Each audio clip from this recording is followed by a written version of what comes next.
우리가 나라를 위해서 수고한 그런 사람들을 늘 우리가 감사하는 마음이 있어야 될 줄로 믿습니다. 그래서 엊그저께 뉴스를 보니까 미국의 대통령은 미국의 그 훈장을, 나라를 위해서 수고한 그러한 사람들의 훈장을 받은 사람은 먼저 인사를 한다. 미국 가면은 나라를 위해서 수고한 사람들, 참전 용사들을 굉장히 대우를 합니다. 그래서 지금 우리나라는 군의 여러 가지 문제로 인해서 문제가 되어서 매스컴에 오르내리고 있지만, 그러나 이제 군인들을 위해서도 기도하여야 될 줄로 믿고, 이 나라를 위해서 또한 수고했던 그분들이 있었기 때문에 이 나라가 지금까지 있는 줄로 믿습니다. 하얼빈에서 이토 히로부미를 저격한 그런 분이 있죠. 안중근 의사입니다. 그 자리에서 잡힌 안중근 이토 히로부미를 저격하고 그 자리에서 잡혔어요. 그래서 우리는 안중근 의사 이렇게 부릅니다. 근데 의사라고 하는 말의 뜻은 의협심이 있고 절기를 지키는 사람이다 라고 하는 그런 뜻입니다. 그래서 일본의 강점기를 거쳐서 우리나라에는 특히 일본 중요 인물들을 처단하면서 자신의 목숨을 바친 이들을 주로 의사라고 부르고 있습니다. 사실 의사라고 하는 말은 안중근에 대해서 우리가 갖는 그런 인식이죠. 그래서 이것은 후대인 우리가 안중근을 보는 그런 인식인데, 그럼 이 안중근은 자기 자신을 어떻게 인식하고 있었을까요? 안중근 의사는 자기 자신을 철저하게 뭐라 하냐, 자신은 군인이다 라고 인식하고 있었습니다. 이토 히로부미를 저격한 일로 일본 법정에 서서 그가 자신을 변론하면서 한 말이 뭐냐, 자신은 대한의군 참모총장이다 라고 이렇게 얘기했습니다. 나는 대한의군 참모총장이다 그렇게 얘기해요. 실제로 그는 의병을 조직했고 그 의병에서 계급이 참모중장이었습니다. 참모중장이다 이렇게 얘기했어요. 그래서 이 법정에서 이렇게 말한 이유가 뭐냐, 개인적 원한이나 감정에 의해서 이토 히로부미를 저격한 것이 아니다 이런 뜻이에요. 군인으로서 적의 수장을 제거하는 특수작전을 펼쳤고 군인으로서 당연히 할 일을 한 것이다, 이것을 얘기한 거예요. 그래서 안중근 의사는 법정에서 자신을 범죄자가 아니라 포로로 대해줄 것을 당당하게 요구를 하죠. 그래서 나는 범죄자가 아니다, 군인으로서 적의 수장을 저격한 것이고 나는 포로다. 그래서 이 적장을 저격하다가 나는 잡혔기 때문에 포로다 이렇게 얘기를 했어요. 당시에 일본은 안중근 참모중장을 이제 그 의거를 폄훼해야 하기 때문에 이를 받아들이지 않습니다. 법정에서 당신은 군인이 아니야, 당신은 바로 이 저격범이야 이렇게만 얘기했어요. 그러고서 그의 폭력범으로 취급하고 사형 언도를 내리고 그렇게 집행을 했습니다. 이게 일본이 한 일이에요. 그래서 이렇게 안중근은 자기 자신을 대한의군의 참모중장으로 인식했고, 그런 인식 안에서 그의 법정에서까지 독립을 위해서 전쟁을 치렀던 분이 안중근 의사입니다. 그는 철저한 군인의식을 가졌어요. 이런 군인에 대한 자기 인식은 의병 시절에서도 나오고 있어요. 그냥 생각만 그때 법정에서만 그렇게 얘기한 것이 아니라 의병 시절에서도 이 안중근은 어떻게 하느냐, 일본군을 사로잡으면은 모든 의병들이 죽이자고 하였습니다. 일본군은 반드시 죽여야 된다 이렇게 얘기를 합니다. 그때 안중근은 적군을 잡은 것이니까 포로로 인정해야 한다 라고 하면서 살려줬습니다. 포로다. 왜냐하면 포로는 잡아서 죽이면 안 되거든요. 이게 법이거든요. 그래서 비록 이 일로 그를 따르던 의병들이 자금을 대주던 사람들이 등을 돌리는 일도 있었어요. 그런데 이렇게 안중근을 철저하게 참모중장이라고 하는 자기 인식으로 했던 분이 안중근 의사입니다. 여러분, 이렇게 사람은 자기를 어떻게 인식하느냐에 따라서 그 인식에 맞는 행동을 하게 되어 있습니다. 여러분은 여러분 자신을 어떻게 인식하고 있습니까? 오늘 저는 여러분과 함께 그래서 예수님의 자기 인식에 대한 말씀을 같이 나누려고 하는 것인데, 여러분 성도로서 우리는 우리 자신에 대해서 어떤 인식을 하고 있나? 어떤 인식을 하든 간에 그 인식대로 행동하게 되어 있다고 하는 점을 여러분 잊지 마시기를 바랍니다. 여러분이 어떻게 인식하고 있는가, 나 자신을 어떻게 인식하고 있느냐에 따라서 여러분의 행동은 결정되게 되어 있어요. 지난 한 주간을 여러분은 어떻게 살아왔는가? 내가 그렇게 인식하고 있었기 때문에 그렇게 살아온 것입니다. 안타까운 것은 오늘날 이 시대의 교회나 성도의 자기인식이 그리 당당하지 못하다라고 하는 것이에요. 안중근은 참모 중장이라고 하는 군인으로서 자기를 인식했기 때문에 작전에서 성공하기 위해 구차하게 도망가지 않았습니다. 이토 히로부미의 얼굴을 몰랐던 안중근입니다. 저격하면서도 이토 히로부미가 어떻게 생겼나 얼굴을 몰랐습니다. 그래서 이토 히로부미를 저격한 이후에도 혹시 자신이 이토를 못 알아보고 작전 수행을 못했을까 봐 도망가지 아니하고 그 주변에 있던 비슷한 인물들을 저격하다가 잡혔습니다. 이런 그런 첫 번째 저격으로 혼란이 생겼을 때 마음만 먹으면 충분히 빠져나올 수 있었다고 합니다. 군인으로서 작전을 완벽하게 수행하기 위해서 끝까지 총을 놓지 아니하고 주변에 있었던 비슷하게 생겼다라고 하면은 그 사람들도 저격했다는 거예요. 그래서 그는 자신이 할 일을 온전히 이루려고 애쓰는 자였습니다. 그럼 과연 오늘날 교회와 성도는 자신의 사명을 감당하고 하기 위해서 이토록 철저하게 무언가를 하고 있는 모습이 있는가? 여러분 자신은 성도로서 철저하게 성도의 의식을 가지고서 그런 의식을 가지고서 행동하고 있는가? 여러분 교회의 재산을 지키려고 철저하게 법정 싸움하는 모습은 있습니다. 자리를 빼앗기지 않으려고 상대를 고소하기도 하고 이익을 놓치지 않으려고 기꺼이 후한무치의 자리에 서는 그런 자들도 있어요. 이런 모습 때문에 기독교를 세상 사람들이 폄훼할 때 개독이다라고 이렇게 얘기를 하고 있어요. 여러분 이런 모습이 나타나는 것은 교회와 성도가 가진 자기 인식이 그만큼 잘못되었기 때문에 나타나는 것입니다. 여러분 자기 인식은 자신의 행동을 지배하게 되어 있어요.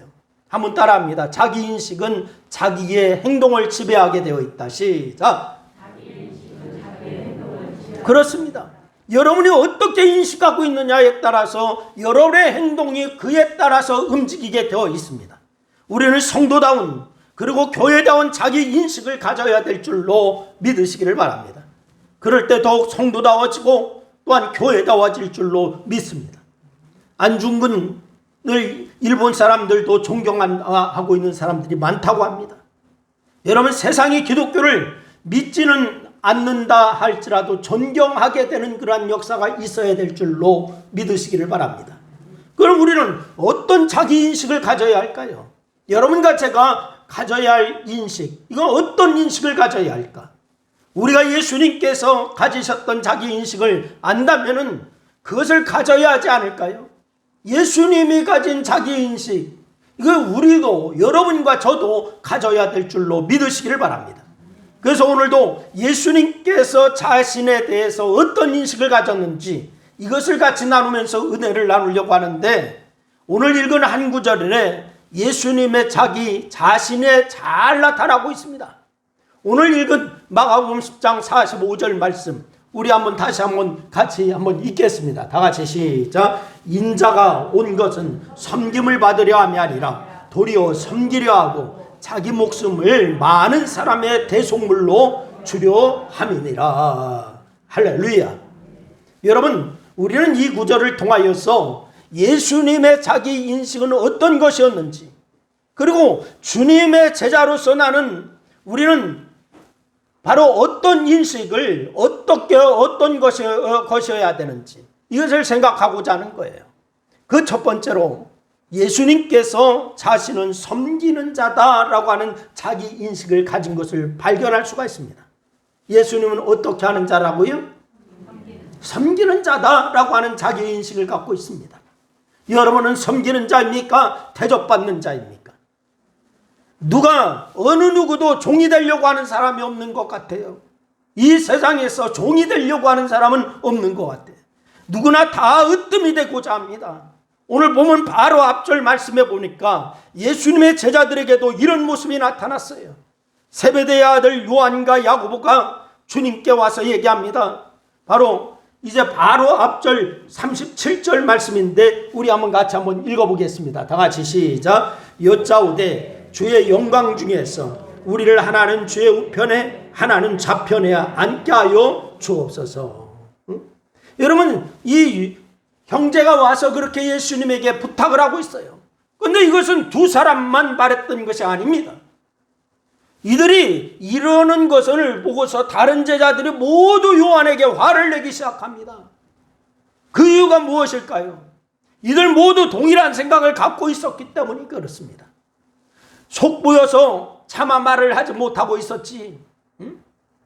두 사람이 선수를 치고 나오니까 다른 제자들이 화가 난 거예요. 이렇게 제자들 모두가 섬김을 받고 싶은 그런 욕망을 가졌던 거예요. 여러분, 어찌 보면은 바로 이 지극히 인간적인 모습이기도 합니다. 이런 저들을 보고서 주님께서 하신 말씀이 오늘 본문에 있는 말씀인데, 이 말씀에도 주님의 자기 인식이 잘 나타나 있습니다. 여러분, 그래서 이 오늘 본문 말씀에 보니까 예수님께서 제자들의 그리고 서로 그렇게 높아지려고 하고 화가 나 있는 모습을 보고 주님께서 그 제자들에게 하신 말씀이 뭐냐? 너희들은 서로 대접받는 자리를 원하느냐? 근데 나는 섬김을 받으러 온 게 아닌데 얘들아 어떡하냐? 나는 섬기려고 이 땅에 왔고 그리고 내 목숨을 대속물로 내어주려고 왔는데, 그래 너희들이 바라는 것은 내가 줄 수 있는 것이 아닌데 어떡하지? 이것이 바로 예수님의 대답이에요. 오늘 이 본문 말씀이 이런 말씀입니다. 여러분, 제자들은 섬김을 받고 싶어하는 자기 인식을 가진 반면에 예수님은 섬기는 자, 그 종의 모습으로 이 땅에 왔다라고 하는 자기 인식을 갖고 계셨습니다. 여러분, 이렇게 예수님의 자기 인식과 제자들의 자기 인식은 하늘과 땅이라고 하는 만큼 차이가 났어요. 엄청난 그러한 차이가 있습니다. 제자들이 가졌던 자기 인식은 당연하다고 할 수 있어요. 다들 으뜸이 되기를 원하기 때문에 그렇습니다. 종이 되기를 원하지 않으니까. 여러분, 하지만 그것은 주님이 가지신 자기 인식과는 너무도 많은 거리가 있습니다. 여러분, 그렇다면 제자들이 그렇다면 여러분과 저는 어떻습니까? 우리가 가진 우리 자신에 대한 인식도 제자들과 별반 다르지 않을 것이다 라고 하는 생각을 합니다. 여러분, 우리도 내가 드러나길 바라고, 내가 잘 되기를 바라고, 내가 성공하기를 바라고, 내가 대접받기를 바라고, 이렇게 온통 관심이 어디 있느냐? 내가에 있다라고 하는 사실을 부인하지 못할 것이에요. 내가 대접받아야 되고, 내가 섬김을 받아야 되고, 내가 세워져야 되고, 다 온통 내가에 있다라고 하는 사실이에요. 여러분, 교회도 이웃교회보다 우리 교회가 더 잘 돼야 한다라고 하는 생각이 없나요? 이것은 우리가 얼마나 세상을 지향하는지를 잘 보여주고 있는 거예요. 우리는 주님의 제자가 되었다면서도 고상한 척하지만은 실상은 주님을 이용하여서 세상의 욕망을 채우려고 하는, 한마디로 말해서 섬김을 받으려고 하는 자들이다라고 하는 사실을 부인할 수가 없어요. 주님의 제자라고 하지만은 정작 주님과는 너무나 멀리 동떨어져 있는 그런 모습이 여러분과 저의 모습이 아닌가요? 여러분, 생각해 보면은 한국 교회가 세상 사람들로부터 욕을 먹고 있는 것은 특정 종교인 몇 명이 보인 몰지각한 처신 때문만은 아닙니다. 몇 명이 그래서 그렇지 아닙니다. 그보다는 오히려 성도 한 사람 한 사람이 여전히 세상 욕심으로 가득 차서 섬김을 받고자 하는 욕망을 갖고 있기 때문입니다. 여러분, 저와 여러분이 예수님이 가지신 섬기는 자세를 갖지 못했기 때문에 비난을 받고 있는 거예요. 다 같이 한번 따라합니다. 섬기는 자세가 없기 때문에 주님의 영광을 가리었다. 그렇습니다. 여러분, 근데 섬기는 자세가 아니면 주님께서 이 땅에 오실 이유가 없다는 걸 알아야 돼요. 여러분, 주님은 빌립보서 2장 6절과 히브리서 1장 3절 말씀을 통하여서 말씀합니다. 주님은 근본 하나님과 동등한 본체시다 라고 말씀하셨어요. 하나님과 동등한 본체. 그렇다면 하늘에서 영광만 받으셔도 되겠습니까? 안 되겠습니까? 되겠어요? 안 되겠어요? 되죠. 하나님과 동등한 본체시기 때문에 하늘에서 영광만 받으셔도 충분한 분입니다. 우리라면 이럴 경우에 영광만 받는 것을 선택하지 않겠습니까? 하지만 주님은 영광만 받는 걸 선택하지 않으셨어요. 오히려 자신을 낮추시고 섬기는 자가 되기를 작정하셨습니다. 주께서 이 땅에 오시는 것 자체가 바로 이 낮아지는 것이고 섬기는 것입니다. 이것이 아니면 주께서 이 땅에 오신 것을 설명할 길이 없는 거예요. 그래서 이것은 성경은 자기를 비우신 것이다 라고 해서 빌립보서 2장 7절 말씀해 보니까 이렇게 얘기해요. 우리 한번 다 같이 한번 읽습니다. 시작. 오히려 자기를 비워 종의 형체를 가지사 사람들과 같이 되셨고. 할렐루야. 자기를 비워 어떤 형체를 가지시고요? 종의 형체를 가지시고 누구와 같이 되셨다? 사람들과 같이 되셨다라고 말씀하고 있습니다. 영광의 하나님이 이 땅에 종의 형체를 입고 오신 것 자체가 섬김이라고 하는 거예요. 자기 인식이 일어났다면 일어날 수가 없는 일이에요. 여러분, 이렇게 주님께서는 자기 자신을 섬기는 자로 인식하셨습니다. 그렇다면 그의 제자인 우리는 어떻게 해야 될까? 여러분, 우리도 주님을 본받아 섬기는 자로 우리 자신을 인식해야 되지 않겠습니까? 우리는 나 자신에 대한 인식도 예수님처럼 섬기는 자가 되어야 될 줄로 믿으시기를 바랍니다. 오늘 본문 말씀을 보면서 나 자신을 섬기는 자로 이 세상에 서 있는지 스스로 여러분에게 질문을 던져야 될 줄로 믿습니다. 한번 가슴에 손을 얹고 그렇게 자기 자신에게 질문하시기를 바랍니다. 너는 섬기는 자의 인식이 있는가 하고 물어보시기 바랍니다. 자, 가슴에 손을 얹고 시작. 왜 이렇게 목소리가 그냥 작어 여기에는? 다시 한번 시작. 그래요. 여러분 마음 가운데서 섬기는 자라고 합니까? 아니라고 합니까? 여러분, 섬김을 받으려고 하는 것이 아니라 섬기는 자로 이 세상에 서야 되는 것이 그리스도인입니다. 여러분, 그럴 때 하나님 나라가 우리 가운데 흥왕하여 갈 줄로 믿으시기를 바랍니다. 하나님 나라가 흥왕하여 간다라고 하는 것은 그냥 여러분 가서 외치기만 해서 되는 것이 아닙니다. 두 번째는 섬기는 자세가 무엇인지를 생각해 보아야 됩니다.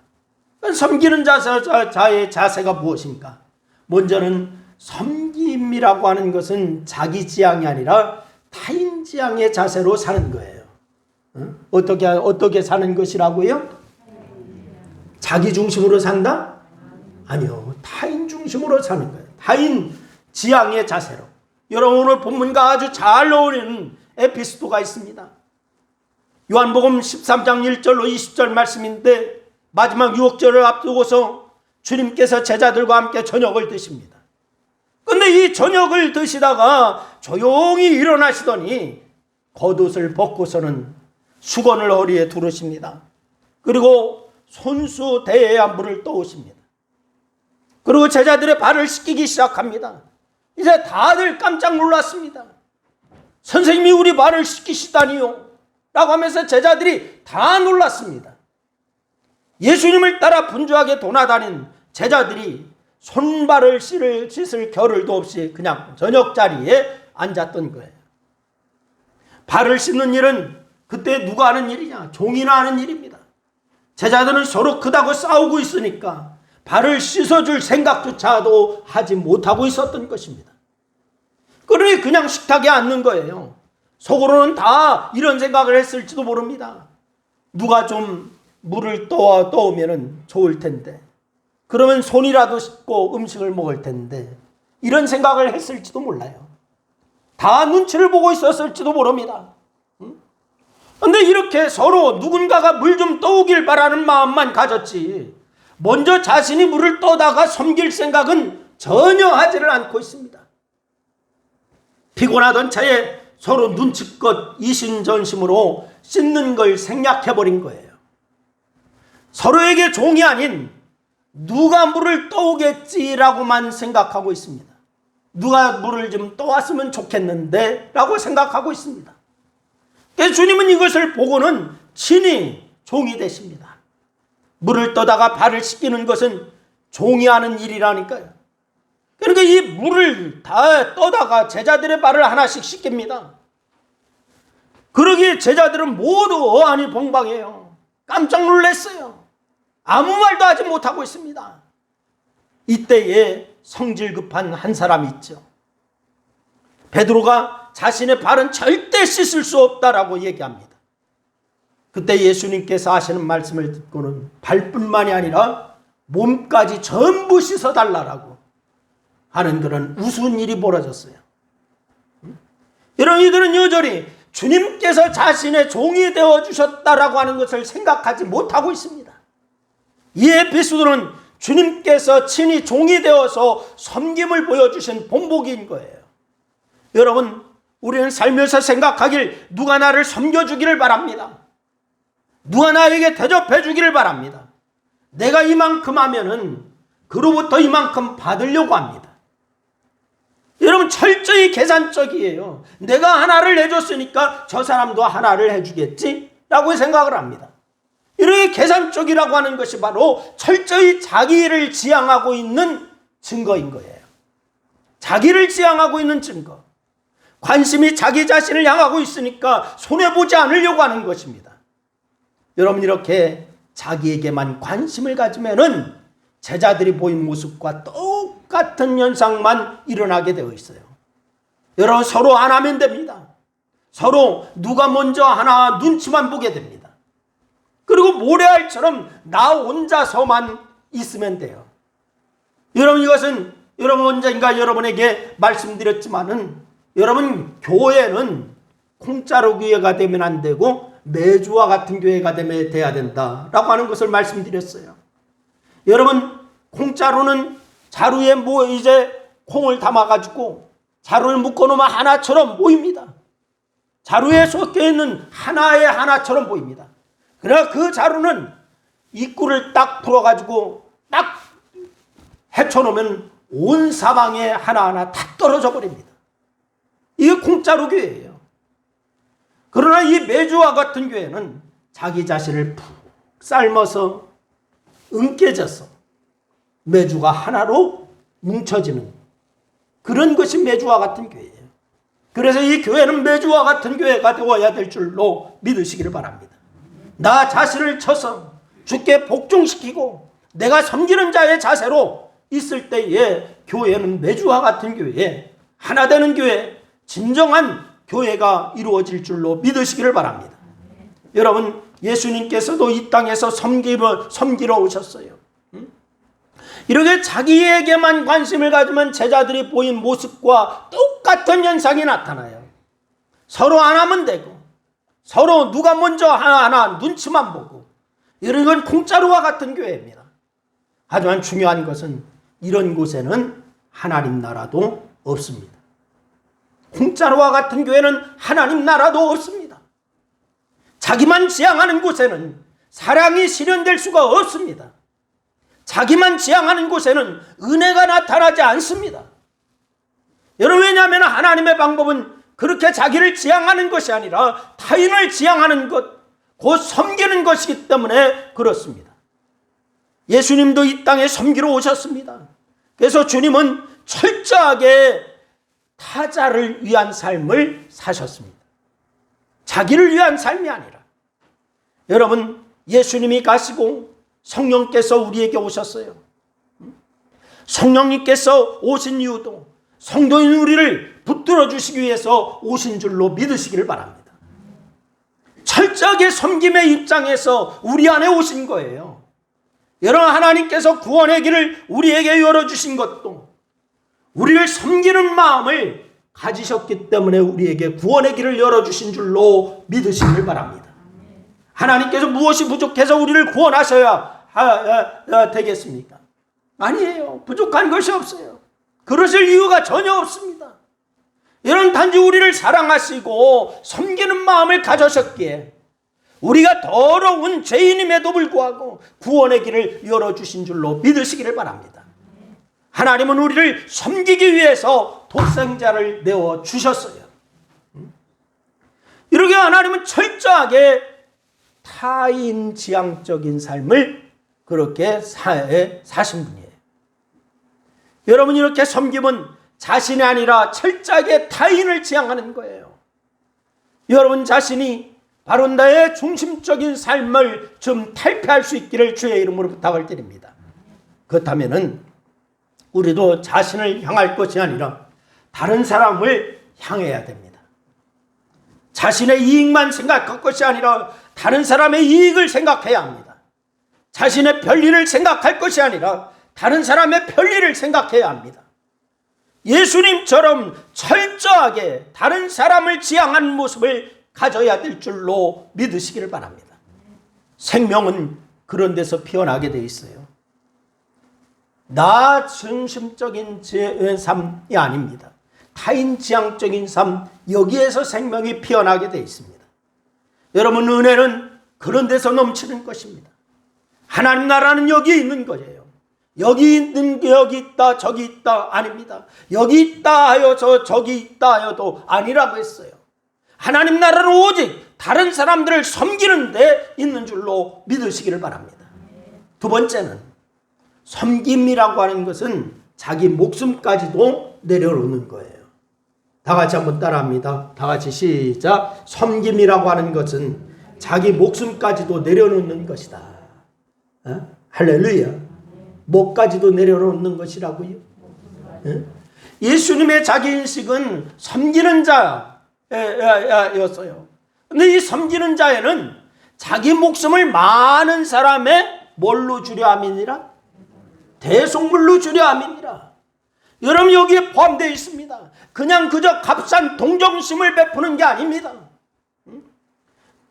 당시 갖지 못한 자들을 위해서 그들을 위한 삶을 사셨고, 자기 지향이 아니라 이렇게 가난한 자들을 지향하는 삶을 사셨고, 종국에는 그들을 위해서 자신의 목숨을 대속물로 주시기까지 하셨어요. 이것이 바로 예수님의 삶이셨어요. 이런 섬김이 우리에게 구원이 되고 생명이 된 줄로 믿으시기를 바랍니다. 우리로 하여금 하나님 앞에서 살 소망을 갖게 한 거예요. 십자가에서 생명을 쏟아부어 주심으로 우리를 섬기고 있는 거예요. 그런데 온전한 섬김은 반드시 뭐가 있느냐? 생명으로 피어나게 되어 있습니다. 다 같이 한번 따라합니다. 크게 따라합니다. 온전한 섬김은 반드시 생명으로 피어나게 되어 있다.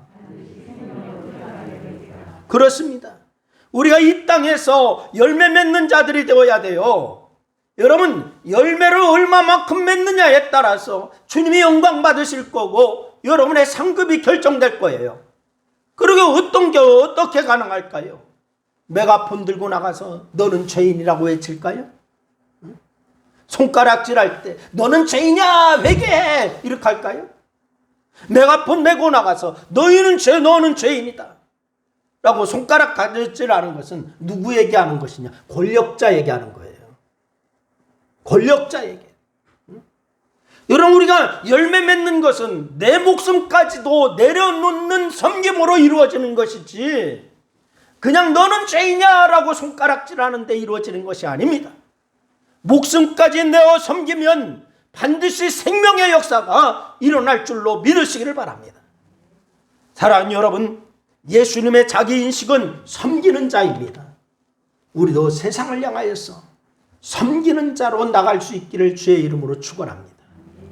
자기 지향이 아니라 타인 지향으로 살아야 하고 필요하다면 목숨까지도 내어주는 자가 되어야 된다는 거예요. 하나님 나라는 이렇게 섬기는 자리에서 역사하여 가는 줄로 믿으시기를 바랍니다. 섬기는 자로 하나님 나라를 차지하시기를 주의 이름으로 축원합니다. 옆 사람에게 한번 인사하세요. 섬기는 자로 하나님 나라를 차지하시기를 바랍니다. 인사하세요. 할렐루야. 여러분, 이것이 정말 예수 믿는 사람이요 그리스도인입니다. 여러분, 우리 신광교회 모든 성도는 섬기는 자의 위치에 서기를 주의 이름으로 부탁을 드리고 예수님이 사셨던 그 길을 따라 살 수 있기를 주의 이름으로 축원합니다. 기도하겠습니다.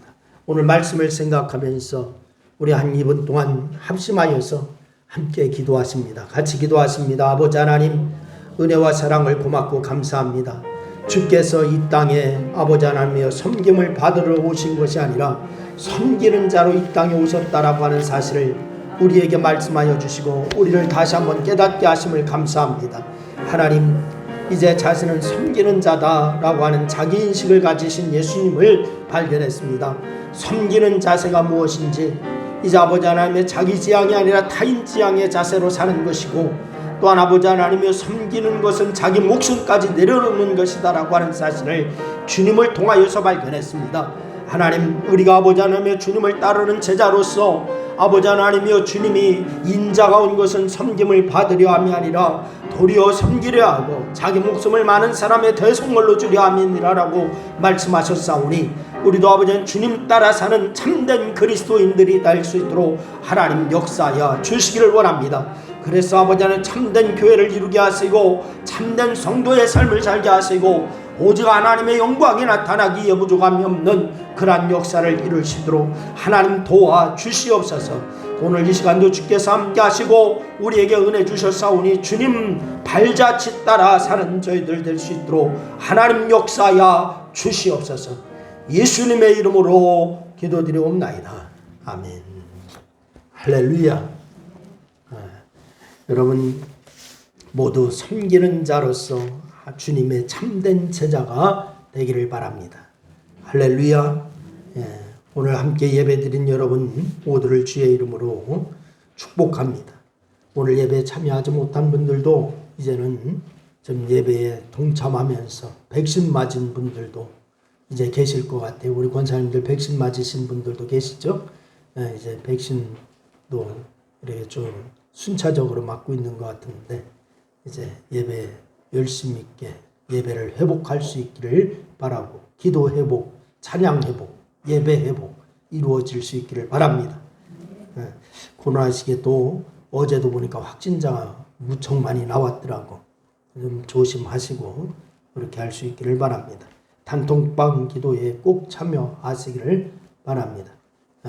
이런 말씀 생활과 기도 생활은 우리가 생명과 같은 거예요. 호흡과 같은 거예요. 꼭 잊지 마시기를 바랍니다.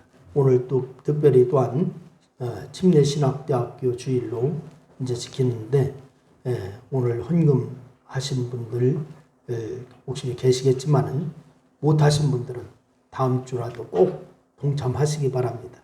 우리가 이 신학대학 주일을 지키는 것은 여러분 목회자 한 분 만드는 것이 교도소 10개 짓는 것보다 낫다라고 해서 무터는 그러므로 꼭 여러분 헌금에 동참하셔서 우리 교단 신학교를 위해서 여러분 협력할 수 있기를 바랍니다. 또 하나 광고는 이상구 선교사님이 그동안 치료차 왔다가 필리핀 대사관에서 비자를 안 내줘가지고요. 그동안 계속 못 들어가고 있었어요. 근데 이 필리핀 대사관에서 비자를 내주는데 700만 원을 요구했었어요. 그래서 돈을 안 주고서 계속 있었어요. 그래서 비자가 나왔어요. 그래서 이번 주에 들어갑니다. 이제 근데 이 치료를 하는데 손가락이 완전히 치명에 장애가 있어요. 이렇게 피지를 못합니다. 이렇게 구부러져가지고. 그래서 위에서 기도해 주시기를 바라고, 지금 필리핀은 가장 더운 시기예요. 최고 1년 중에 가장 더운 시기가 지금입니다. 그래서 방학이거든요. 학교가 지금. 위에서 기도해 주시고 고아원과 학교와 또한 이 필리핀 현지인 교회 위에서 계속 사역하는데 열매가 있게끔 기도해 주시기를 바랍니다. 다른 광고 있으면 해 주시기를 바랍니다. 없으면 다 일어나셔서 569장 찬송 드리겠습니다.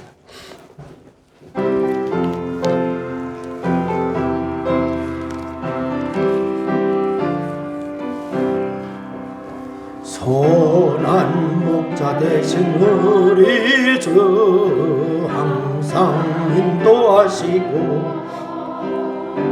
푸른 풀과 좋은 곳에서 우리 먹여주소서. 선한 목자 구세주여 항상 인도하소서. 선한 목자 구세주여 항상 인도하소서.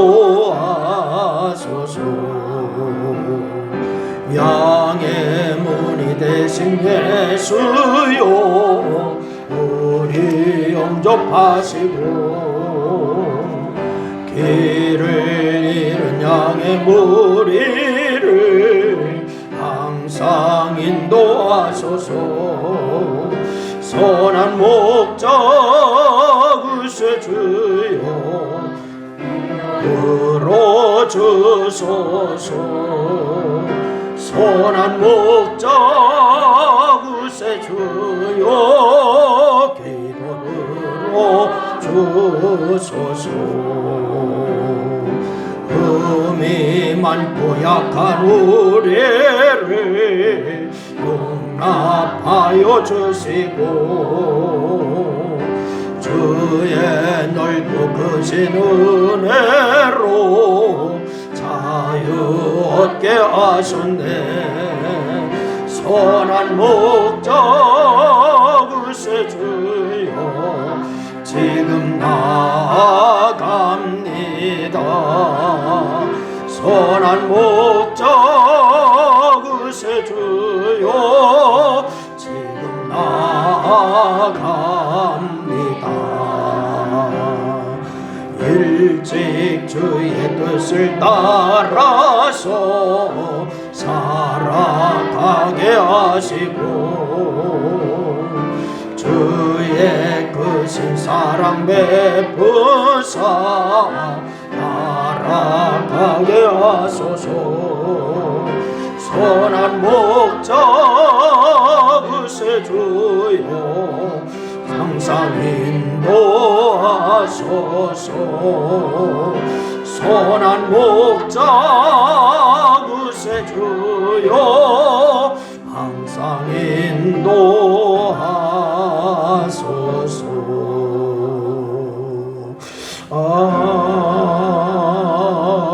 아멘.